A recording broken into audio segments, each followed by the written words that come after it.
Hi, this is Mati Fuller. I use tarot numbers and chakras to help you understand your relationships better. So this is your weekly Love Tarot reading for Gemini for the week of July 26th to August 1st. Keep in mind this is a general reading. If it resonates, that's awesome. If it doesn't, then this reading is not for you. So let's find out what's going on in Gemini's relationships, soulmate and twin flame connections for July 26th to August 1st.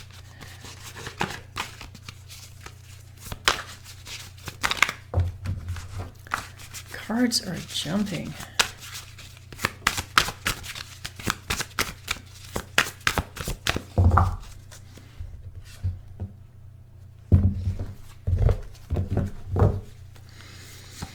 Okay, where are you at, Gemini?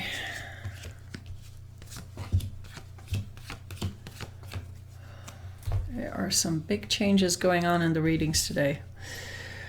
It's almost like people have to be true to themselves and walk their own paths, and they are willing to fight for the freedom to do so. So let's look at these cards. Your partner is super busy right now. They have the Two of Pentacles and they're enjoying their busyness.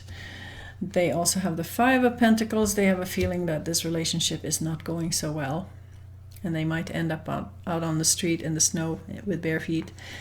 And when we add up these numbers, we get 5 plus 2, which is 7, and in numerology, 7 has to do with lack of faith. So there's lack of faith in the relationship right now.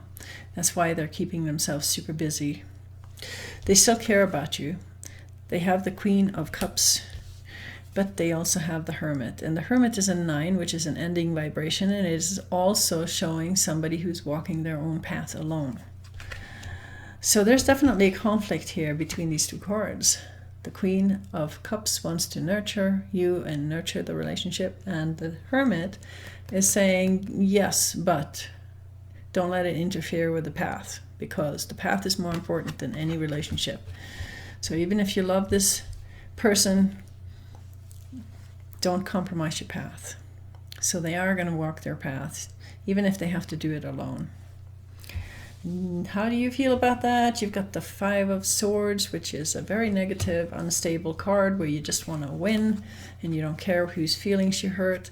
So you are not in a very positive space. And you also have the Knight of Swords.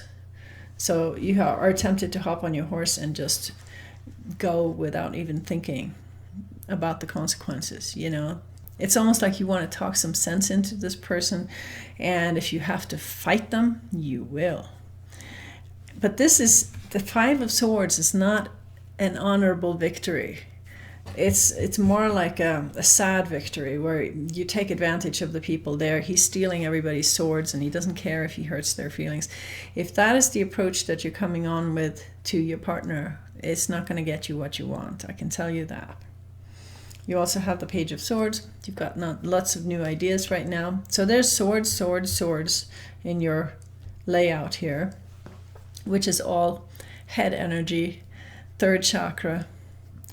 And it's about, third chakra is about who's in charge, who's got the power, what's in it for me, what can you do for me, how can you benefit me. So it's a very, very selfish place to come from. And then you do have the Two of Cups. You see this person as your life partner.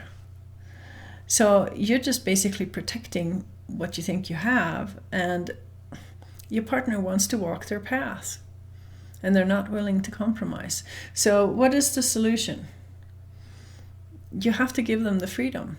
If you make them choose, they will choose the path. All right. So just keep that in mind. Let's find out how you feel about each other. I think a lot of people are feeling a really strong spiritual pull right now to branch off and do their own thing and walk their own path and explore life, and it's super important. Okay. So how do you feel? How does partner feel about Gemini? How does Gemini feel about partner? Okay, here we go.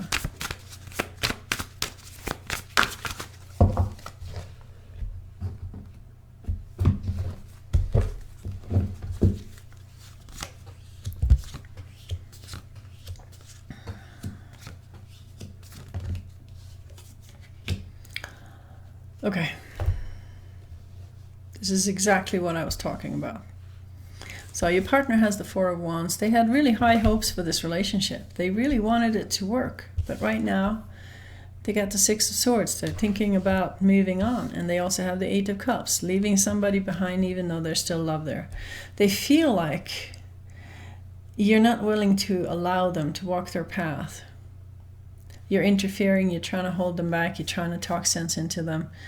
And they know that it's important to walk their path. So if that is how it's going to be, they're willing to leave you behind. That is the sad thing that the cards are telling me here. And you're just sitting on your horse and not knowing what to do. You're just evaluating the situation. You were hoping for a long-term commitment with this person. You've got the Lover's card. You really want to be with this person. And you also have the Nine of Swords. You're really in anguish about what's going to happen with the relationship. And it's like, looking at these cards, the solution is not difficult. Just give them the freedom that they want. And then they don't have to leave you behind. They'll come back. All right, all they want is the freedom to walk their path. All right, so let's see how this is affecting the relationship.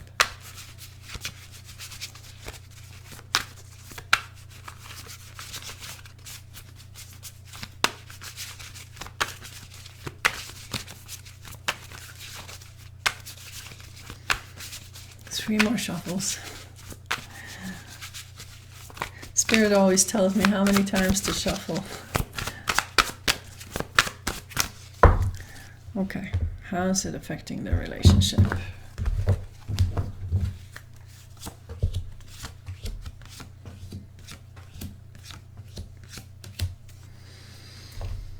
Okay, there is still love between you. I mean, they have the Seven of Swords, which is not a good card for a relationship. They are definitely not totally open to you right now and not telling you everything. They're hiding some things from you, but they also do want a new beginning in love with you.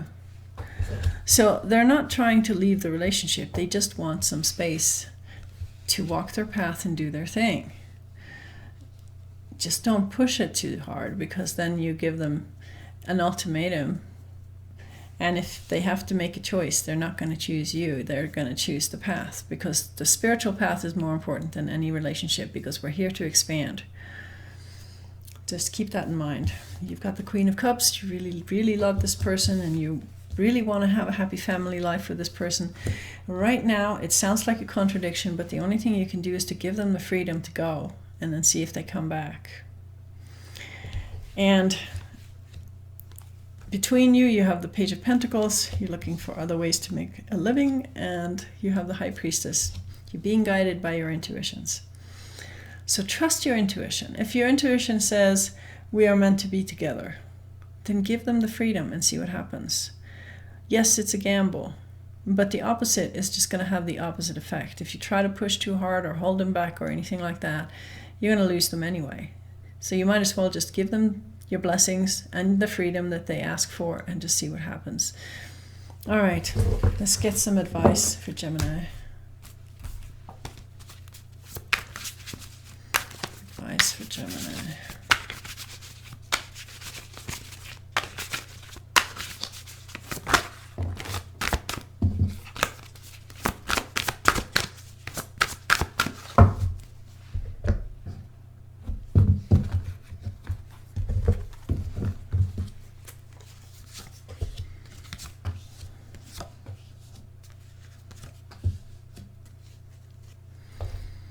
Okay, you've got different options here in the advice. You can either fight them and try to win, regardless of how they feel about things, even if you hurt their feelings.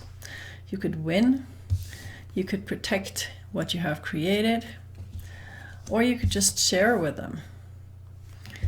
Or you could hold the vision of what you really want. And that is so much better. From the law of attraction, what you focus on is what you get more of. So if you focus on the fact that they want their freedom and they want to walk off and do other things right now, that's what you're going to get more of. If you focus on what you want for this relationship and how nice it's going to be, then that's what you get more of. So hold the vision and give them the freedom.